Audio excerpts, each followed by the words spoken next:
Okay. putting the holes in them, but the sugar probably killed them. They're called candied aphids. Yum. Yeah, yeah. Did you know that honeydew is actually harvested in some countries and processed into sugar? Really? Hmm. I did not It's know that. actually a really, really high-end sweetener in some countries. Really? Isn't that Hmm. something? Very similar to actual honey, you know. Interesting. I did But not yeah, know that. they pull what they need out of it, and it gets excreted literally as pure sugar, Huh. pretty much pure sugar. So, Well, that's and then, pretty cool. when you see the ants going up there, that's what they're doing. They're going to get that sugar. And Yep. you'll get ants even that'll farm aphids intentionally for the sugar, Yep. you Oh, know. they protect those little aphids, those Oh, they ants. do. They do. They do. Yeah. That's their food source. So Yep. that's Yep. nature's circle. Crazy. So, So the other thing I was going to have you explain each one of your products because people watching this, knowing what each one of your products do, might. yeah, that's a good idea. Because Yeah. I try to put a description up, but I know everything that's going on in my mind. I forget that other people don't have, they only have what I told them. So, Right. Well, I find um, you're so intelligent that it's hard for you to dumb yourself down to talk to the dummies like me. Like I'm a garden dummy, a soil dummy, and I need to learn it. But so that's why I was like, maybe if I can get him to like, you know, soil for dummies or whatever, and that way they really start to it registers them. They start to understand what you're talking so, about. right. So the biostimulant is some plant-derived polyphenols and other plant-derived extracts. And basically, when you apply that to the plant or the roots, the plant and that microbiology and stuff, and pests or would-be pests see those polyphenols that normally come from a plant that may be healthier than that. Mhm. And basically, it turns them off. The pathogens and pests, it turns them off because they're like, no, it's a healthy plant. I can't eat it. So there's that, right? Because that's what a very healthy, vibrant, vigorous plant would already exude from its roots and its stalk. It's not anything that's not literally in every plant. But that plant has to be healthy to make very much of it because it's a high energy cost molecule to synthesize. So there's that, and then that particular polyphenol and many polyphenols stop quorum sensing. And what quorum sensing is in bacteria and fungus, good or bad. Um, they communicate with different molecules that let them know that more of those same fungus or bacteria are there. When it's pathogens, it's not until this quorum sensing takes hold that you ever see plant damage. Okay, all, you can have billions of pathogens in that plant, but until they communicate with each other, you don't see any issue in the plant because they don't act as a team and as a single unit and start taking over the plant, whether it be with mycotoxins or excessive growth or sporulation or however they want to do it. It's Mhm. not until they know the rest of them are there, they know the party's there and ready to go. Okay. And Mhm. beneficials won't subdivide into their separate groups and do their specialized activities. They'll try to do everything, right? Mhm. Once they quorum signal, then they don't have to try to do everything themselves. They subdivide into the categories that have specialized um, processes or specialized duties. And then, so then they're all acting as a team, but they're all doing what they're specialized at. And you could think of it as pathogens doing the exact same thing, but on the pathogenic side. Until they're communicating, there's no major plant repercussions. And until beneficials are communicating, there's no major plant repercussions. Minor ones, yeah, you get a little bit of vigor, a little bit of more nutrition, but once they're communicating, they're all working together, then the plant just boom, pops and goes into overdrive. And on the pathogenic side, it's the same thing. Once the pathogens are communicating, pop, the plant goes bye-bye. And what that polyphenol that's in there, it blocks pathogenic quorum sensing and it reinforces beneficial quorum sensing. The same exact molecule does. And that's what it does when the plant's exuding it too. And that's why when you see a vigorous plant, it takes a lot to bring it down. It's not going to just come down quickly because it's making and exuding these things too. But once environmental factors come in and the plant's not in that form anymore, putting that on it really, really helps. So you see a massive response, Yeah. right? If you put something like that on a plant that's already perfectly healthy, I mean, you know, obviously there's less response to be had, you know. But anyway, that's what the biostimulant does is it stops quorum sensing in pathogens and reinforces quorum sensing in beneficial microbes. And so it takes care of that whole end of the spectrum with biology. Okay. Okay. And um, once I was running that product for a while, I saw the need for, especially as I got away from the indoor, really controlled growing and well, perfectly built soils that you're taking tons of time and money and energy with, to these soils that you're trying to make work on your property, right? Hmm. Or doing as much as what's cost effective to do and kind of patching it up. I've noticed there was a need for like a micronutrient foliar spray that would help take that bricks, because usually you won't see a bricks below 6 or 8 if you're using the mycogasm biostimulant. It just gets it there. And a lot of plants are at 2 or 3, I'm saying normally. Yeah. So that's where your bricks meter will really come in handy, is you'll see where you're getting with that. And so basically, I usually don't see a plant under 6 or 8. Now you can see it way over that, but I just never see it under that if I'm using the biostimulant and have even halfway decent soil. Like it can be pretty trashy soil and you'll still be at 6 or 8 even, because it's getting that biology coming to your plant. Then the Armor foliar spray is a micronutrient spray, and it's the metals that are necessary for photosynthesis, and then Hmm. it's the metals that are necessary for nitrogen assimilation and use within the plant, so that you don't have excessive nitrogen, because that's what a lot of pests are after, is they see ammonium in your plant from literally 3 miles away. They Yeah. see it as a they see ammonium as a difference in it transmits and reflects infrared wavelengths, and Mm. bugs see in infrared wavelengths, and because they're not seeing in the same wavelengths we are, this infrared beacon they can see, if they're 30 feet up in the air, they can see it 3 miles away on a level plane.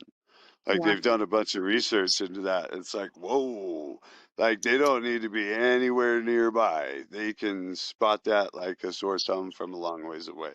And That's that's why, if you have unhealthy plants, the pests will show up. That's nature's way of taking care of it. yeah. So the armor, you know, kind of, if you have perfect soil, you're never going to need the armor. You know, the biostimulant would get you everywhere you need to go, but nobody really has perfect soil, and we can work on our soil, but there's that interim time that we need to keep that bricks up, to keep the Mm. pests away, to feed that biology that we've built, Yeah. so that we can take full advantage of it. And so that's what the armor does. It's meant to increase your bricks significantly within hours and keep it there as long as it can, based on what your soil may or may not have in it. Yeah. But there's good numbers on those metals, so that it'll kind of give the plant that interim boost. And then the cow pack, I just noticed that most people don't have enough calcium and they don't understand how to get soluble calcium in because Yeah. calcium's tricky, especially the solubility of it. And I saw a major need for that, especially with transplants and different things like that. And, taking a potting mix and putting it in a pot. It probably, even if you're getting a real high end one, it probably doesn't have enough calcium in there to support the kind of microbiome that we're building, right? Because that all takes calcium too. Every one of those require calcium along with, the plant and everything else. And so when you use that at transplant, that's probably the only time you'll ever have to use it. But using a good dose at transplant, and you get everything. You get that soluble calcium, you get those micronutrients, and you get the biostimulant all in there. There's silica in it. There's a little bit of phosphorus from soft rock phosphate. And those both come with their own microbiome that solubilizes those materials as well. Mm. So um, it it it reinforces the biology that's going to help those materials work as well for your soil. Yeah. So, and then the ferment, that was just a one-off. I was experimenting with stuff that was native around my place, and there's just tumbleweeds everywhere. I mean, tumbleweeds everywhere. And, I was looking up what's in them, and it said that they were real high in calcium, real high in oxalic acid, real high in nitrate. And so I'm like, okay, that sounds like a cool ferment. Let's see what oxalic acid does to plants um, before I go crazy spraying it on stuff or putting it on stuff. And I haven't sprayed it on anything because it smells so bad. I'm like, I don't want that on my It's pretty food. bad. Um, but I've put it on used it on the root zone extensively with different things to see what it did. And at very low concentrations, like 5 mils per gallon, it just has crazy effects on fruit firmness, on storage time, like it keeps it good forever. I had tomatoes that were, I want to say, I started tossing them 17 weeks after I harvested them. I started giving them to chickens because I started finding little dings and little spots where they would start to grow mold. But it took 17 weeks, and they were ripe, and they just kept in. I have an RV, but I have a room that's set up for drying cannabis, and so it stays around 60, and I just put them in there. It's not really root storage, but it's a decent temperature, and they kept forever, and they were most of them were still firm at 8 and 10 and 12 weeks. By that 17, a lot of them weren't so firm anymore. But I was just trying it. I still right now have pumpkins, blue. It's a blue Hubbard squash and butternuts from last year's Oh harvest. my. And So, those haven't been in the 60-degree room. Those are sitting in my RV at, at 70 to 90 degrees. so how often did you feed that to them? Was it a weekly thing or? I did it once or twice a week, but only for 3 weeks because it was right at the end of the season. Um, and then, like, the temperature started dropping. I assumed things are going to freeze and die. And every day I'd go out there after a mid or low 20s, and everything's still thriving. There's not even a damaged leaf on any plant that I had treated that year with that. And I was like, whoa. And I'm talking cucumbers, even, right? Uh-huh. Enduring 25, all the low 30s, and then the 25s, the 27s, the 22s, and it wasn't until 3 weeks of that, and then it hit 19 degrees, and I got leaf damage on the tomatoes, the peppers, and the cucumbers, but no fruit damage. I had fruit on them still because I was leaving it to see. It didn't split the fruit, it didn't soften it. Even 4 days after that 19-degree event, I took a cucumber off, and I even did this on live video and snapped it. And I took a cherry tomato and literally shot myself in the eye with it. and you could hear it pop on the camera. It was pretty Wow. crazy. And that was 4 days after a 19-degree low, and it had damaged leaves at that. But they were still, like, the fruit were still growing. They were still putting size into the cucumbers. I'm like, this is crazy, Wow. So, crazy. And so I'm going to do that again this year and see, how far I yeah. can go. So I don't know if you remember, but at the beginning of the season, we were having frost. Remember, I reached out to you and I Mm, asked you about giving mm. this to them, which I did. So I wonder if that's what helped those other tomato plants survive, because we had Did probably some three of more them? frosts after that. Probably. I think that it takes a week or week and a half or 2 weeks to really get in there because Okay. what it's doing is it's pumping it full of electrolytes and phosphorus. I noticed that that ferment improves phosphorus acquisition exponentially in every plant. And I think that's what's causing all the beneficial side effects, is that Oh, that just massive phosphorus acquisition, and possibly it's pulling silica easier too. I don't know. Oxalic acid really has some interesting effects in the root zone and with microbiology. So wow. No, that's exciting. I'm going to make sure I do that at the end of the season then, especially with the fruit trees and tomatoes, right, peppers, and everything. your fruit trees, like your early bloomers, like your peaches and pears and stuff, do that at the end of season, and then a few weeks, maybe 2 to 4 weeks before they are going to start putting on buds and stuff, then do it once a week or once every other week. And then if you get those late frosts, like that happened here, and everybody lost everything. And Oh, I had only had a chance to treat my client's tree one time when I realized the late frost was coming in. It was about 4 or 5 days before the frost, so it didn't have nearly the effect it would have. But we do have fruit on that tree, and that's the only tree in town that I know of with fruit on it. It's not loaded. We lost most of them, yeah. but we did keep some, and it was pears, and it was early.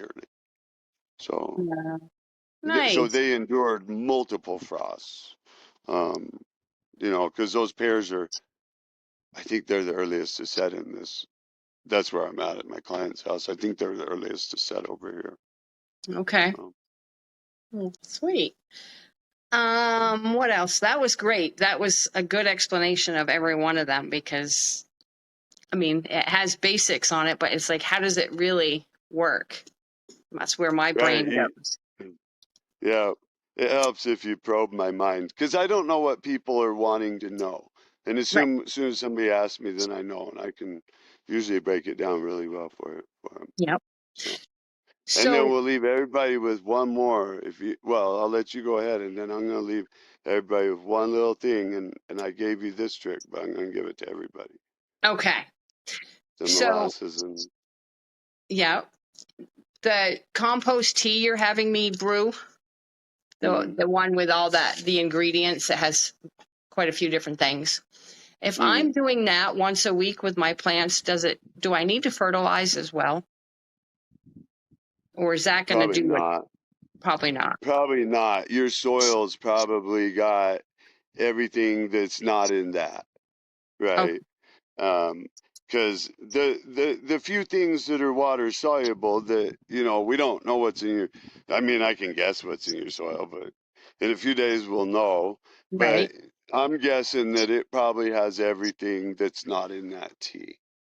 So with the exception of maybe a mineral, a micronutrient here and there, and we can address that. But yeah, that can help. And if you take something like azomite, or Yep. even um, the sea salt, just don't overdo it.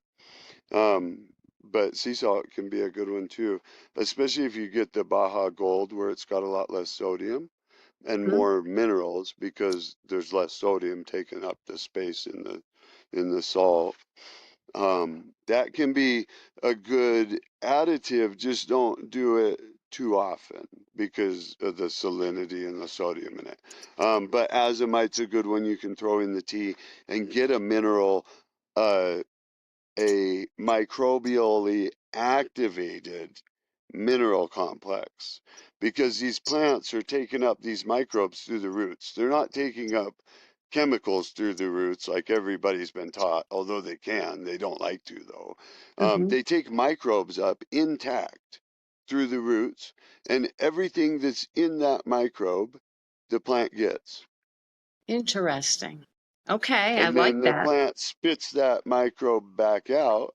Sometimes it cultures that microbe before it spits it back out. If it likes what that microbe brought to the party, it'll culture a bunch and then spit them out. So a whole bunch come more right back to it. And it spits it out. It takes them in the root tip and spits them out the root hairs. So they're spit out above, and then they come back down and get recycled right back through. But anything you ferment or feed that ferment or that microbial tea, anything you put in that and the microbes digest and take into themselves and use, are immediately available to the plant when you give it to the plant. And that's why the Armor foliar spray, there's other products with all those same ingredients and probably in very similar ratios. But I don't know anybody else who then ferments that Right.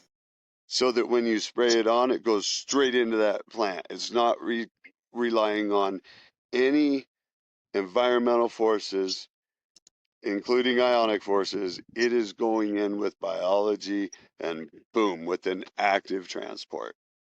And that's what you're doing with those biological teas and things, is you're creating an active transport. And anything you see your plant needs, put it in that and it'll be the fastest way into that plant there is. It's almost Awesome. like giving it an IV drip. Right. I love it. That's So, great.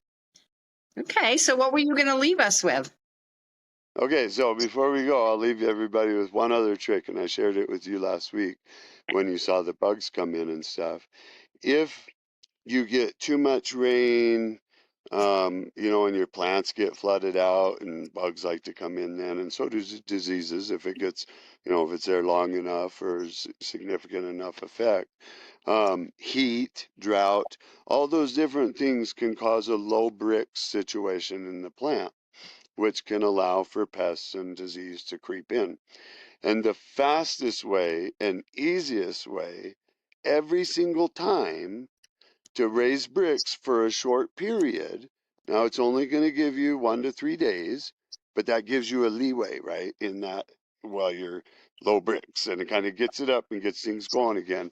And that is mixing a gram or two of soft rock phosphate with a tablespoon or two of molasses per gallon of water. And it can be warm water. Don't do it hot, but it can be warm water, and then put that at the root zone. And you can spray it on the plant too. But at the root zone, it's going to cause just a flush of microbiology. And there's a lot of minerals, plus there's calcium and phosphorus in that soft rock phosphate that feeds that biology in that plant and causes a flush, right? And it doesn't last forever, but it'll get you through a tough spot and it'll get you that bricks up. It doesn't matter whether it's caused by drought, water stress, too much water. It doesn't matter what it's caused by. And, if you've had flood, then mix it stronger and use less of it, right? Yeah. Double it up the mixture and use just a cup on each plant so you're not worsening a problem that's there. But you'll see an immediate reaction, a temporary but immediate reaction to help you through tough stuff. I love it. And that's in that little tea that you have me making. It's got the Mm-hmm. phosphate and everything, molasses, everything. I can't wait Yep. to use it. Yeah. You'll have Cool. to, you have to send me some pictures after you do. Oh, I All will. I righty. will. You know Any it. other questions? Yeah. Any other Um, questions for me? oh, I could go on, but we can call it. We can call it there. But yeah, All right. Well, maybe at the end of the year we'll do a follow up. I like it. Sounds There good. we go. All All right. right. Well, you Thank have a good you. afternoon. It was good You talking too. to you. All All right. right. Bye Have a bye. good one. Bye. You too.